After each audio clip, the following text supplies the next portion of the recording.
What happens when two of the world's most distinct military aviation cultures are placed inside the same cockpit simulator, forced to fly the same sky, and measured by the same unforgiving standard? That is not a hypothetical question.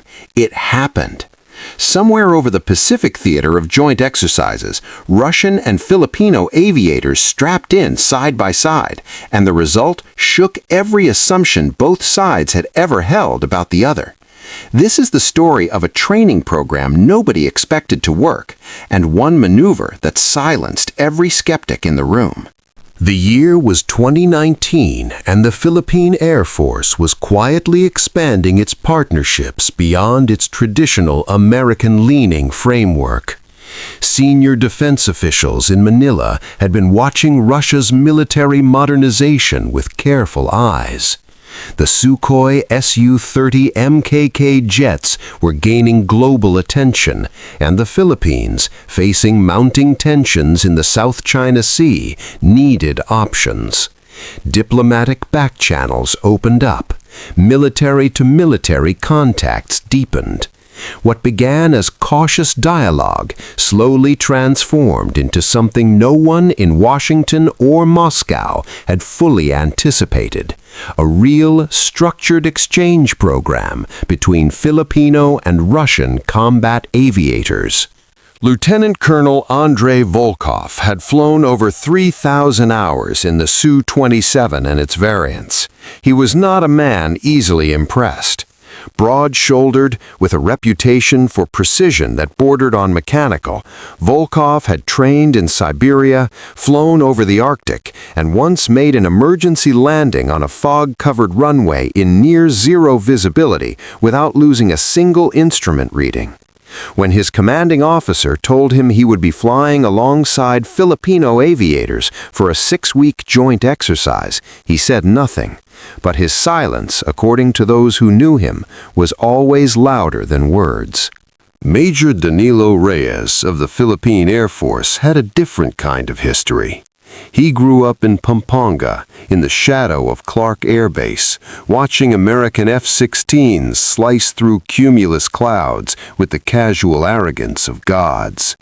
He had eventually earned his wings on the FA-50 light combat aircraft, then cross-trained on the A-29 Super Tucano.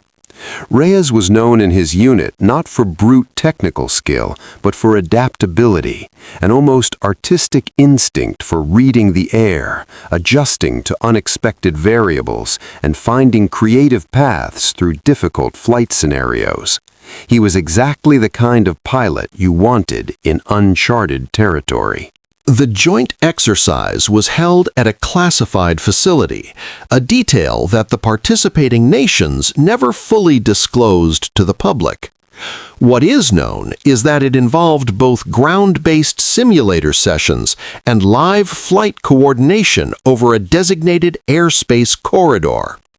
The curriculum was developed jointly, a fact that itself required months of negotiation because Russian and Filipino military doctrine differ profoundly in everything from communication protocols to emergency procedures.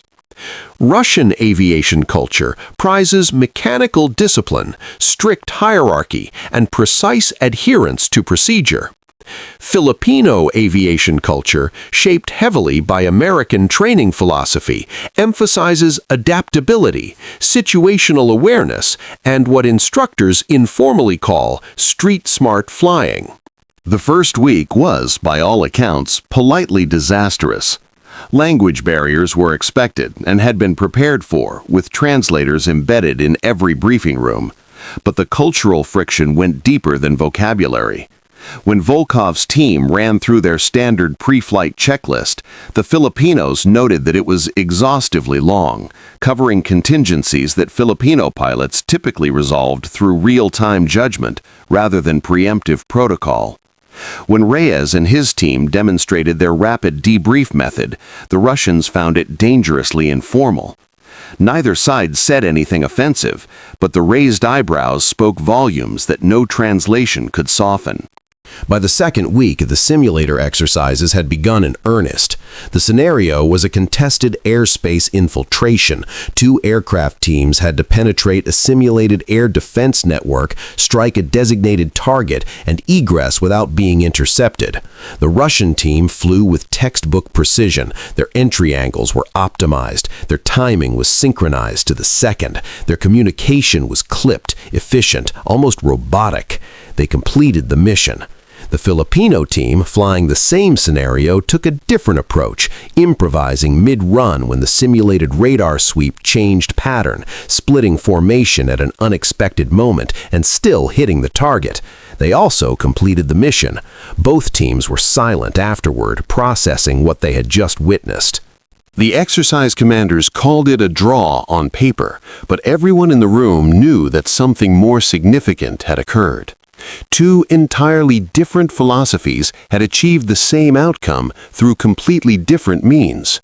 The Russian instructors began studying the Filipino team's simulator footage that same evening. The Filipino pilots, for their part, requested access to the Russian Standard Operating Procedures Manual, something they had initially dismissed as bureaucratic overkill. A genuine intellectual curiosity had taken root, fragile and surprising, in the middle of what was supposed to be a professional evaluation exercise. Neither team had expected to learn anything. Both now realized they had been wrong. Week 3 brought the live flight component. This was where tensions ran highest, because simulators forgive mistakes that open sky does not. Volkov was assigned as lead for a 2-ship formation flight, with Reyes flying his wing. They had trained together in the simulator, but had never shared actual airspace. The briefing was long and meticulous on Volkov's end, covering every contingency with the thoroughness of an engineering document. Reyes listened without interrupting, asked 2 precise questions at the end, and nodded. As they walked to the flight line, one of the Russian ground crew later recalled, the 2 men said almost nothing to each other, but there was a quality to their silence that was different now, not cold, but focused. The first live sortie was uneventful by design. Standard formation work, navigation exercises, visual identification drills. But on the second sortie, in the middle of a simulated intercept scenario, something unexpected happened. A real weather system, not forecasted in the morning briefing, pushed a wall of cumulus development across their assigned corridor. Volkov, as lead, had to make a decision quickly: abort the mission profile or adapt. In Russian doctrine, the standard response to unforecast weather during a training exercise would be to abort and return to base. Volkov hesitated for 3 full seconds, which is a long time in a cockpit. Then he heard Reyes on the radio, calm and clear, offering an alternative routing that would take them around the weather while still completing the objective. Volkov accepted the reroute. Later, he would describe this moment as the first time in his career he had deviated from a planned route based on a wingman's suggestion rather than a direct command from a superior officer. The mission was completed. The weather system passed without incident.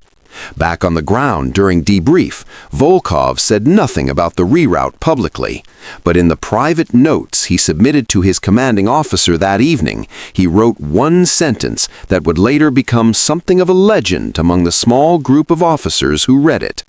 The Filipino pilot does not fly the aircraft, he negotiates with it. It was the highest compliment Volkov knew how to give. By week 4, something remarkable was happening in the briefing rooms in the mess hall. The 2 teams had stopped sitting on opposite sides of the room. Flight data was being passed back and forth voluntarily without being requested. Russian pilots were asking Filipino instructors to walk them through their real-time decision trees. Filipino pilots were voluntarily memorizing sections of Russian emergency procedures because, as Reyes put it, their checklist for engine failure at low altitude is actually better than ours, and I want it in my hands by muscle memory. The program had been designed as an evaluation. It had become, without any official announcement, a genuine school. Then came the maneuver that no one had planned and no one would ever forget. It was the 5th week, during what was supposed to be a straightforward dissimilar air combat training exercise, each team flying as the opposing force against the other.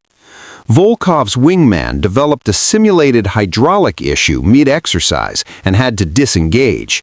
This left Volkov alone against a 2-ship Filipino element. Standard doctrine would have called for Volkov to break off the engagement and declare the exercise effectively over. Instead, he called a timeout on the radio and asked Reyes, his former wingman, to switch sides temporarily, to fly as his tactical partner against his own colleagues for the remainder of the engagement.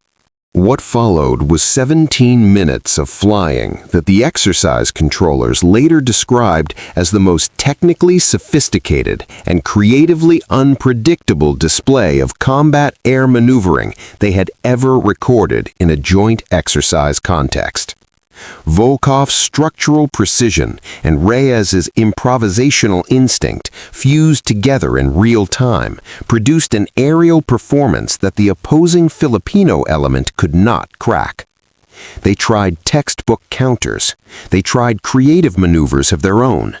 Volkov and Reyes anticipated all of it, not because they had planned it, but because somehow, over 5 weeks of shared sky and shared silence, they had learned to think in something close to the same language. The exercise ended. Nobody said a word for almost a minute. The senior exercise controller, a veteran Filipino Air Force colonel with 28 years of service, broke the silence. He turned to his Russian counterpart, a general whose name has never been officially disclosed, and said something that was later reported by multiple witnesses present in the observation room. He said, "I've been running these exercises for 15 years. I have never seen 2 pilots from different countries fly like they've been in the same cockpit their whole lives." The Russian general reportedly said nothing. He simply nodded once. Then both men turned back to the screen, where the replay of those 17 minutes was already running for the second time. The formal report submitted at the end of the 6-week program did not use emotional language. Military documents rarely do. It noted improvements in interoperability metrics, successful completion of all scheduled exercise events, and recommendations for further bilateral exchanges. But between those measured lines, something human had been documented. The report noted that both teams had, by week 5, voluntarily adopted elements of the other's procedural framework into their personal flight planning.